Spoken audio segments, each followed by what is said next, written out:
There, my name is Shannon Atherton. This is my Module 5, Knowing My Community, and I'm at Haven Grade School.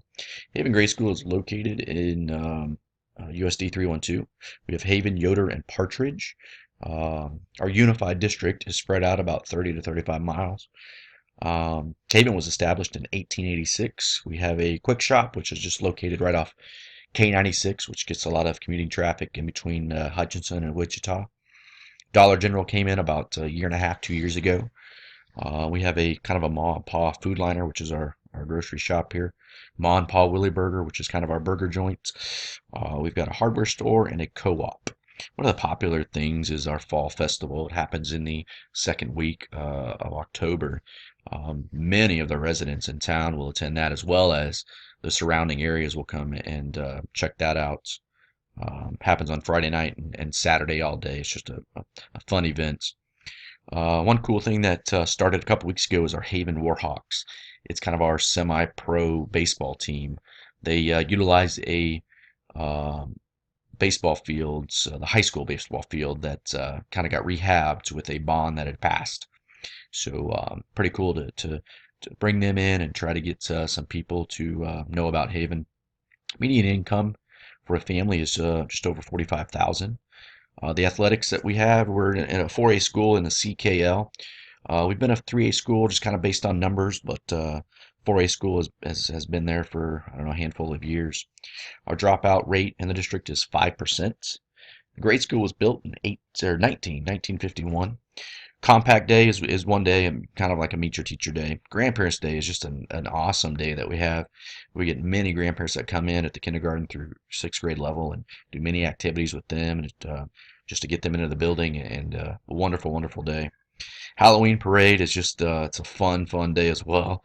Kids get dressed up and they will walk from the school all the way downtown and head back, and people line the streets and take pictures, and the kids just have a great time. One team day, Mr. Weedle, our superintendent, he started that a couple of years ago. Since our district is so spread out, he wanted us to be unified. And so what we do is we get everybody over at the high school and bring them all in and do some activities for about a half a day to a day and just kind of get everybody unified and let them know that even though we're so spread out that we are still one big family. We have field day, and then kind of our motto is we provide a haven for learning. Population is 1,237. We're about a 95% Caucasian, about a 50-50% male-female ratio. 55% is married, and the median age is just under 40. 12.3% is below the poverty level here in town. We have about a 94% population with a high school diploma, and almost 20% of them have a bachelor's or plus degree. The occupation that people most have here in town is a sales and office. About 27.4% are employed in that profession, and I would say most of them would commute to Hutchinson or Wichita. Communication channels, there's no local radio station. We do have Hutch and Wichita that are the area ones that we have. We had a city channel, but Idea Tech was our provider. They quit providing that service. They do provide internet service here in town, but no more city channel. Our newspaper is the Clarion. It's the most popular. They cover Haven as well as some of the surrounding areas, Colwood, Chandale, Mount Hope, and the Rural Messenger is our local newspaper, and it's just kind of a more of our local one. As far as where people get their information, I would say Facebook, social media would be the most popular. That's kind of how power outages or anything else would happen. The elderly will just go down to the city office and ask their questions and get their information there. The Clarion is one way. It provides a lot of information. And then in our small town gossip, small towns, word travels fast. Community groups we have in town, the city, La Cadena is a popular one.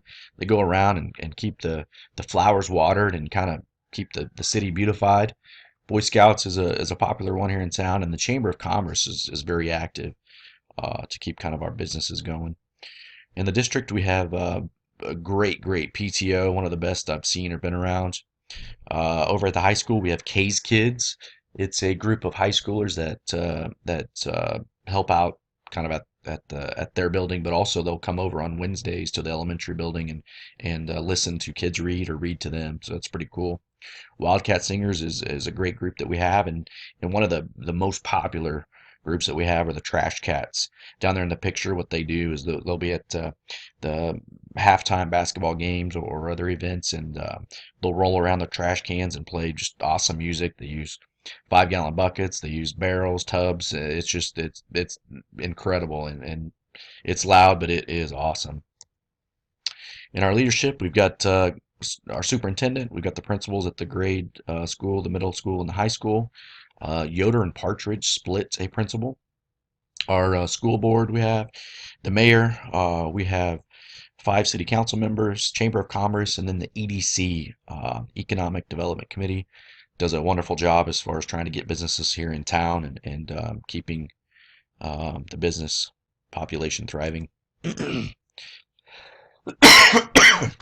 Excuse me. Mayor Wright is our mayor. He stepped in about 2 months ago, 3 months ago. Our old mayor, she had to step down for personal reasons, but he's a flexible guy. He's a good listener, very inquisitive. He works for KDOT, and he's a landscaper. So he's got some good knowledge as far as those kind of things.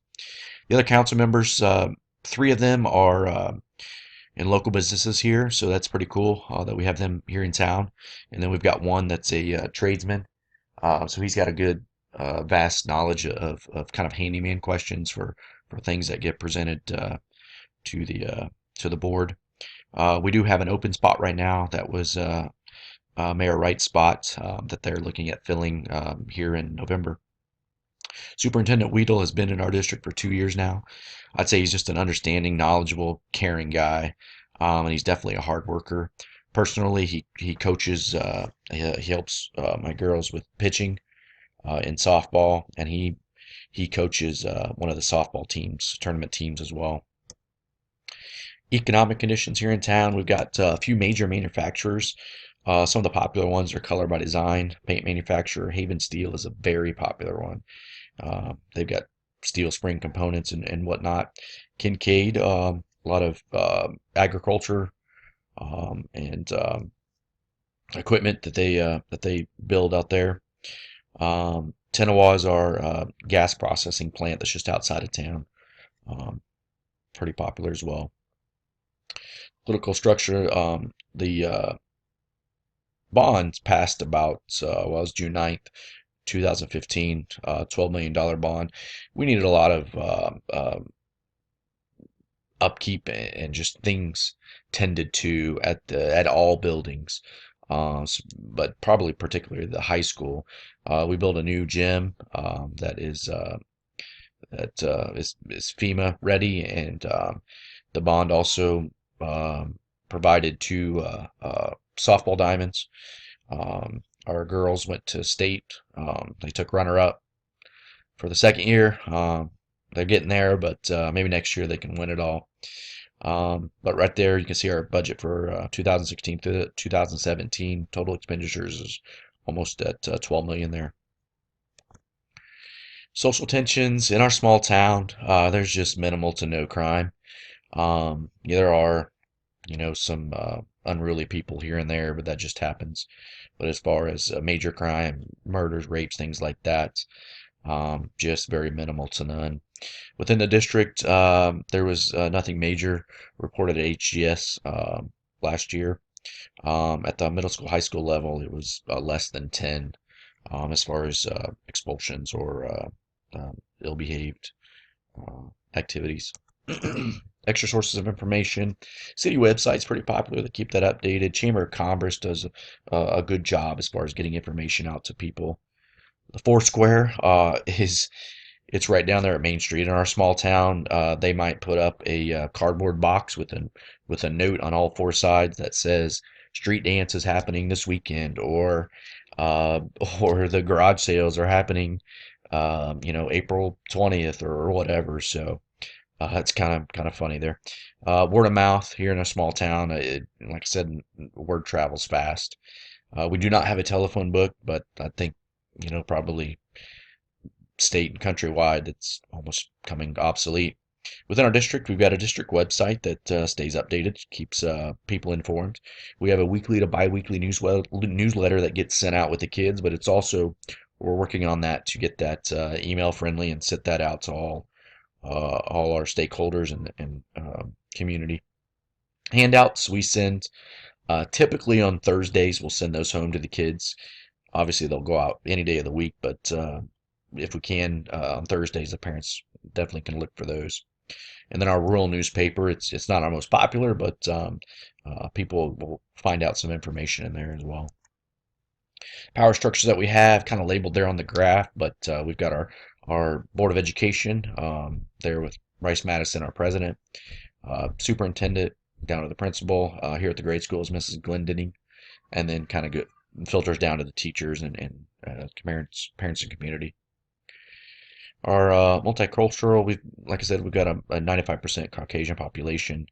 As far as diversity and the culture, we don't have a specific curriculum at the grade level that we teach, but all of us do we are cognizant of it, and we do teach it in our classroom as far as just understanding other cultures and things like that. We celebrate our holidays, and we keep in mind students that may not participate in those holidays, and make sure their needs are met. Our dress standards, you can see there's kind of nothing inappropriate, but I would say nothing specifically covers, not wearing, something maybe gang related, but obviously it probably going to be, covered under that last sentence there, inappropriate language or double meaning or graphics, things like that. Power structure we have. I would say the community here, we're kind of in the Bible Belt. We're predominantly conservative. I would say at the district level, though, it's mixed. In the education profession, you're going to have your handful of conservatives and your handful of liberals that want to provide for the kids.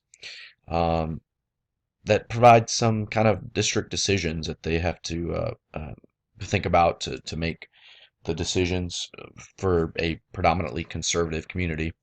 That's done through the Board of Education with the Superintendent Weedle's guidance. The school decisions, I would say, it's Mrs. Glendenning. She's pretty unbiased and on rewards and punishments. I think she does a good job in that regard. Um, and, and just with all of that, even down to the city, I would say the decisions are made for the greater good. What's the greater good for the students, for the building, for the district, for the city. The district and the city, they had some kind of some butting heads lately, but we're really starting to work together, which is great. Um, we're here as one, and it'd be nice if they could kind of keep that up and work together. Public opinion in the city, I think the city would think highly of us. Public and the students, I think they're pleased with our overall performance that we provide at the grade school, and even at the district level. Um, Other stakeholders and our staff, I would say they're pleased with our performance. I would say that we're getting better as far as our professional development and our technology too. But I think that many of them would say that we could work on those items, things that where you can find that out and increasing that understanding for the public.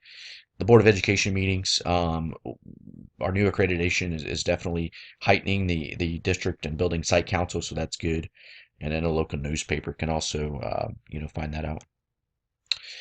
Public opinion surveys, with the new accreditation that we have here in Kansas, USD 312 is working towards giving and utilizing surveys with the public, with the outside stakeholders. We have done it internally, which is really good. Um, we've done that through Google surveys. I think that's the most prevalent, and it's really easy to get data from that. So that data we will take, and we will provide that with our building and district site councils, and hopefully with our new accreditation and all of this data and working together with the community, we can continue to work in that positive direction and make USD 312 one of the best to be in.